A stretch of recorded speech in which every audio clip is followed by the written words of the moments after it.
a change of mindset in the company as well. And if it works well, before just getting to your question, it will actually mean a further integration of ESG teams into company decision-making structures. In many cases, they're kind of a tangential thing. So when we speak to the ESG teams, when we release our scorecard, they come back and quiz us as to why they may have scored low on forced labor indicators, living wage indicators, etc. We would explain why. And then that would empower them to go back to their management to probably get more resources, to get more to get more decision making, maybe quicker decision making, maybe be mandate to do something.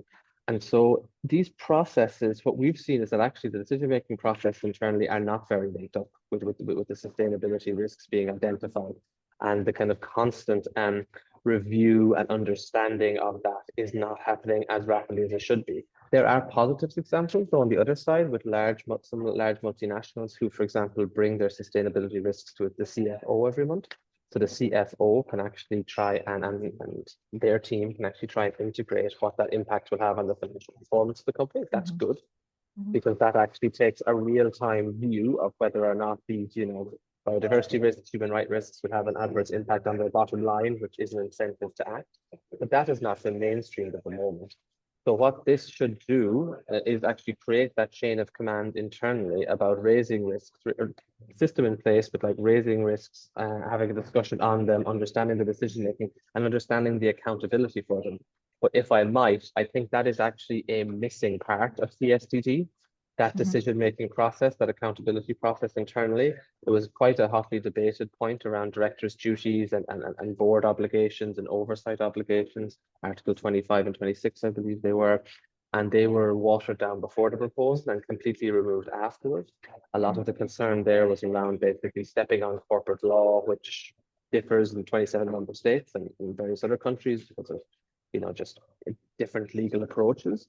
But companies are going to, what we see as a concern is companies are going to have to implement those processes with no standardization of how that decision making takes place.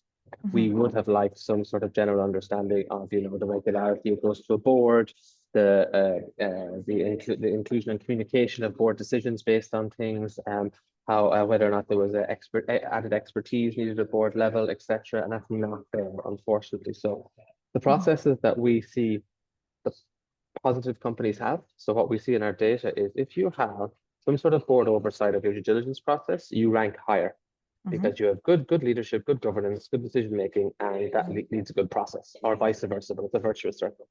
When you just have a policy in place and there's no evidence of board oversight or director oversight, then you can see there's just a lacking amount of detail everywhere.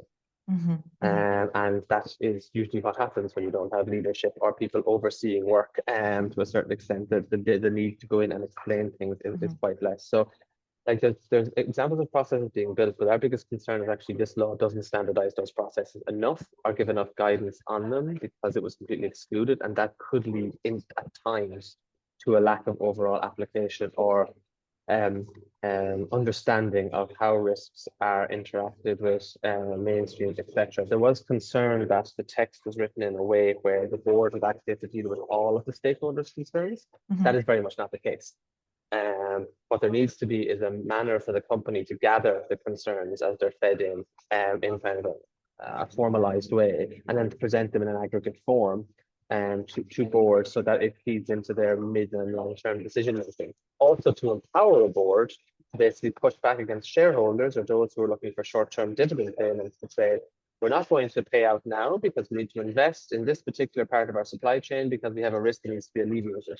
It actually empowers boards if done right, but it is unfortunately missing in the text itself, and it's more implied. And some companies have it, but a lot don't. And those that don't, based on our data, will probably struggle initially to implement this process.